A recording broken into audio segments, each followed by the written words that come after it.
Assalamualaikum, salam sejahtera, salam bumi kenyalang. Anda bersama saya Syaf Syukri dan ini Awani Sarawak. Kita saksikan antara paparan utama untuk malam ini. In Malaysia, we are the first one to make this ball mode. Even for Southeast Asia, we are the first one. Loji dan bas hidrogen benar-benar jadi realiti di Sarawak. Daftar segera kelahiran anak anda untuk dapat RM1,000.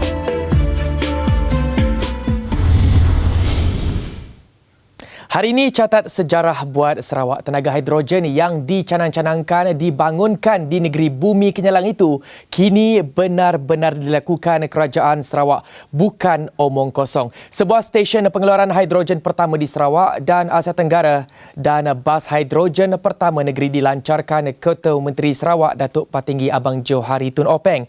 Namun permit perjalanan untuk bas itu masih belum dikeluarkan Jabatan Pengangkutan Jalan JPJ dan Abang Jo optimis permit itu akan dikeluarkan minggu depan. The moment JPJ give a license, because JPJ said that this hydrogen. Dah tahu ya. So when do you expect it? Up to them, they has to update their law lah. In other words, kita pun law is outdated lah. I think Sarawak is too advanced. I think. It's true because Malaysia Daya, but now they are looking into it to provide license. I think by next week should be okay. Dalam pada itu, pembinaan loji pengeluaran hidrogen dengan kerjasama Perbadanan Pembangunan Ekonomi Sarawak SEDC, Sarawak Energy Berhad dan LIN itu menelan kos RM10 juta. Semuanya dilakukan kerajaan Sarawak sebagai langkah menuju ke arah teknologi tenaga bersih. In Malaysia, we are the first one to make this ball mode. Even for Southeast Asia, we are the first one.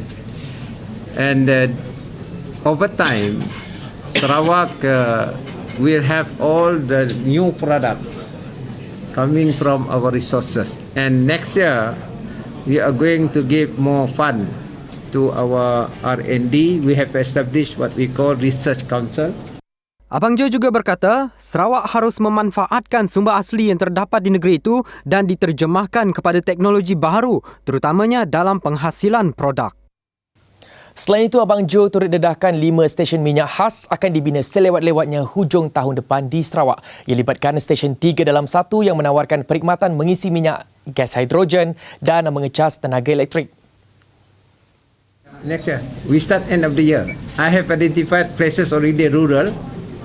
So we are going to set up initially 5 stations. 5 stations. 5 out. Initially lah. 3 in 1 lah. I think the first in the country having 3 in 1. Bukan ajak Milo ada 3 in 1. Projek tersebut melibatkan kerjasama antara Petros, SEDC dan SEB. Katanya, ia merupakan langkah yang diambil kerajaan Sarawak ke arah pembangunan negeri dari segi pengurusan tenaganya. Bukan itu sahaja, Sarawak akan beri fokus kepada penyelidikan dan pembangunan terhadap pengeluaran hidrogen memandangkan terdapat permintaan pasaran global untuk produk itu. Lebih menggembirakan apabila terdapat sebuah negara berminat untuk import hidrogen dari Sarawak dan rundingan sedang dijalankan. And we have our hydro energy. Now we are producing hydrogen. This is still under research. But we believe over time, in the next 10 years, there will be new technology that will make the process cheaper. And with this cheaper process, availability of our water, we can become an exporter of hydrogen. Pelancaran stesen pengeluaran sumber hidrogen ini juga adalah satu kejayaan amat bermakna dalam menjadikan pengangkutan awam Sarawak mesra alam. Today's function is especially memorable day for all of us in Sarawak because we are now the first in Malaysia as well as in Southeast Asia to have a hydrogen production plant and fuel cell bus services that will provide an eco-friendly and alternative source of energy as well as for the transportation mode in Sarawak. Sebanyak 3 unit bas berkuasa hidrogen yang diimport dari China telah berada di Kuching dan kini sedang menunggu kelulusan pihak berkuasa sebelum diaktifkan penggunaannya. Bukan lagi angan-angan atau cakap besar, perkhidmatan kenderaan bebas cemar dan berkuasa hidrogen kini benar-benar menjadi realiti di Sarawak. Menurut Abdul Aziz, bas hidrogen ini merupakan projek perintis dan jika mendapat sambutan, ia bakal dijadikan projek komersial di seluruh negeri tersebut. The use of hydrogen fuel cell vehicle in our local transportation service can offer one of the possible solutions in addressing the environmental effects caused by the generation of gas emissions. Hydrogen fuel cells vehicle can be seen as a viable option since it reduces carbon emission from the fossil energy use and of course from power generation. Berdasarkan kajian trafik bandar di Kuching, pertambahan kenderaan di Sarawak meningkat 6% saban tahun iaitu 3 kali ganda daripada pertambahan penduduk di negeri itu. Maka sejumlah 830,000 kenderaan akan dipandu di jalan raya menjelang tahun 2030. Jika tidak ditangani awal, anggaran kenderaan ini bakal wujudkan situasi pencemaran udara di Kuching dan semestinya penggunaan sumber hidrogen dapat atasi masalah ini. Untuk rekod, Sarawak memiliki 3 empangan besar dan boleh dijadikan sumber murah dan mudah untuk pembekalan gas hidrogen. Untuk komen lebih lanjut mengenai langkah Kerajaan Sarawak dalam pemantapan industri hidrogen ini, kita dapatkan timbalan pengarah bahagian pengurusan infrastruktur dan infostruktur UiTM Sarawak, Zulkifli Azamuddin. Langkah Kerajaan Negeri Sarawak menceburi industri gas hidrogen pada hari ini adalah satu langkah yang bijak dan pada masa yang tepat, memandangkan kalau kita lihat dalam perkembangan industri hidrogen dunia, ia tidak memungkinkan Sarawak akan menjadi salah satu penyumbang kepada gas hidrogen terbesar di dunia. Apa yang ditekankan oleh Kerajaan Negeri Sarawak adalah untuk menggunakan gas hidrogen ini adalah salah satu bahan bakar yang termurah dan bersifat green technology. Dan ini yang saya rasakan adalah satu langkah yang tepat kepada Kerajaan Negeri Sarawak. Dan ini berita gembira buat penduduk di Parlimen Baram. Projek pembinaan jalan raya dan infrastruktur asas bernilai 1.5 bilion ringgit melibatkan kawasan Telang Usan dan Mulu kini dalam peringkat menunggu kelulusan. Dan kelulusan dibuat unit perancang negeri sebelum tender dikeluarkan. Projek meliputi jalan raya bernilai 1.2 bilion ringgit dengan 21 projek, bekalan air 210 juta ringgit dengan 20 projek dan bekalan elektrik 25.6 juta ringgit dengan 2 projek. Menurut timbalan Ketua Menteri Datuk Amar Douglas Ugah Embas, satu mesyuarat dengan ketua masyarakat dari kawasan Telang Usan dan Mulu telah diadakan awal tahun ini. Ia bagi meneliti skop dan laluan bagi memastikan ia memberi manfaat kepada rakyat di peringkat akar umbi. Kesemua projek yang sudah dirangka akan dipastikan siap dalam tempoh 2 tahun. Kita berehat seketika, selepas ini 2,000 ekar diluluskan untuk sektor pertanian.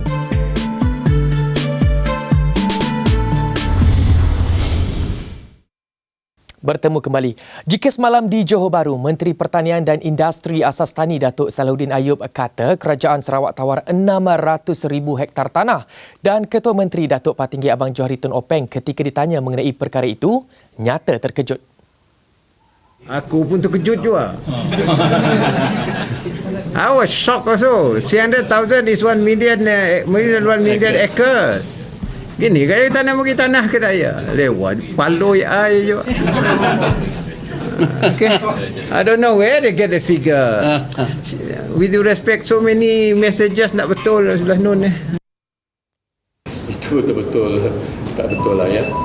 Tapi kalau dibaca the latest online yang telah saya betulkan itu reaksi Salahuddin ketika ditemui pemberita selepas pertemuan dengan Abang Jo di Wisma Bapa Malaysia.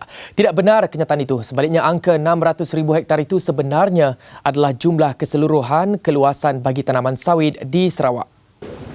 Ianya bertujuan memperkenalkan cash crop untuk menggantikan tanaman sawit kepada tanaman yang lain supaya tidak bergantung kepada tanaman import semata-mata. Itu betul-betul tak betul lah ya.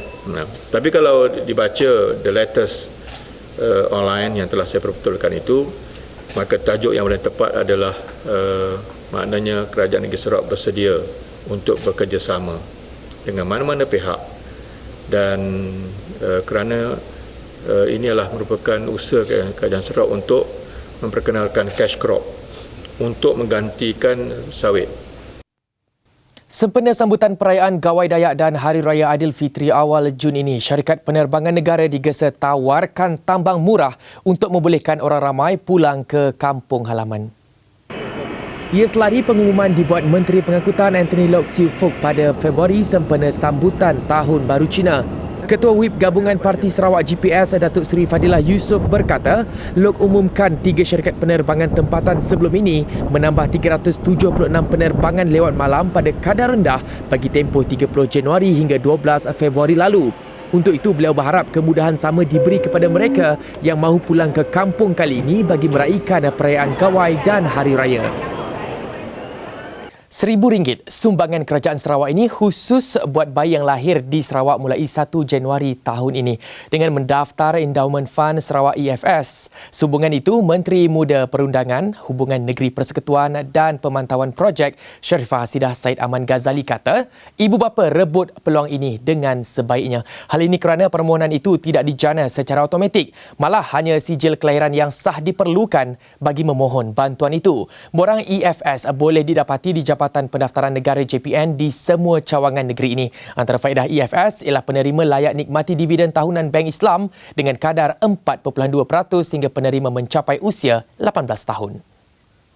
Lazimnya komuniti Dayak sambut perayaan Gawai Dayak. Namun berbeza bagi kaum Kayan yang menyambut Pesta Doledoh, iaitu sebuah perayaan kesyukuran selepas musim menuai padi. Menurut Ahli Parlimen Hulu Rejang, Datuk Wilson Ugak Kumbung, sambutan ini penting bagi pertahan warisan dan adat resam kaum Kayan agar generasi muda dapat mengetahui asal-usul mereka. Lantas pikul tanggungjawab mengamal dan perkenal budaya ini kepada generasi seterusnya supaya tidak pupus di telan zaman. Setakat ini Pesta Doledoh masuk tahun ke-6 penganjurannya di Sungai Asap. Ianya dianjur secara bergilir oleh 8 rumah panjang kaum Kayan yang ada di kawasan berkenaan.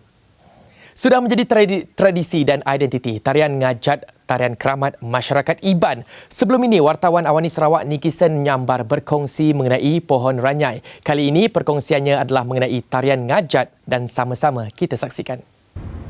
Tarian ngajat sememangnya cukup istimewa dalam kalangan masyarakat Iban. Tarian ini sudah menjadi identiti dan juga tradisi bagi masyarakat kaum ini. Dan sudah pastinya pada hari Gawai, tarian ini akan ditarikan. Tapi kalau nak tahu, sebenarnya tarian ngajat ini ada pelbagai jenis. Antaranya tarian ngajat kuta, tarian ngajat induk, tarian ngajat lesong, tarian ngajat nyambut temuai dan juga sebagainya. Dan sudah pastinya tarian ngajat ini ditarikan sebab ada tujuannya yang tersendiri dan sudah pasti ada makna dan juga ertinya yang tersendiri. Dan kalau nak tahu lebih lanjut, ikuti tulisan saya dalam astroawani.com dan jangan lupa ikuti saya pulang ke kampung dalam edisi Pulai Bergawai pada 1 Jun ini dalam Awani Sarawak. Pertubuhan Kebajikan Islam Malaysia PERKIM terus jadi penghubung kepada kerajaan, terutamanya dalam hal kebajikan. Ini bagi pastikan sumbangan yang diberi disalurkan kepada mereka yang benar-benar layak. Timbalan Ketua Menteri Sarawak Datuk Amar Awang Tengah Ali Hassan berkata, inisiatif ini untuk bantu naik taraf hidup rakyat. Kumpul maklumat, seterusnya kongsi dengan kerajaan untuk pengagihan bantuan. Ini termasuk menghebahkan program kerajaan kepada golongan baru. Dan laporan itu tadi mengakhiri Awani Sarawak untuk hari ini. Dengan itu, saya Syaf Syukri. Assalamualaikum. Salam hormat.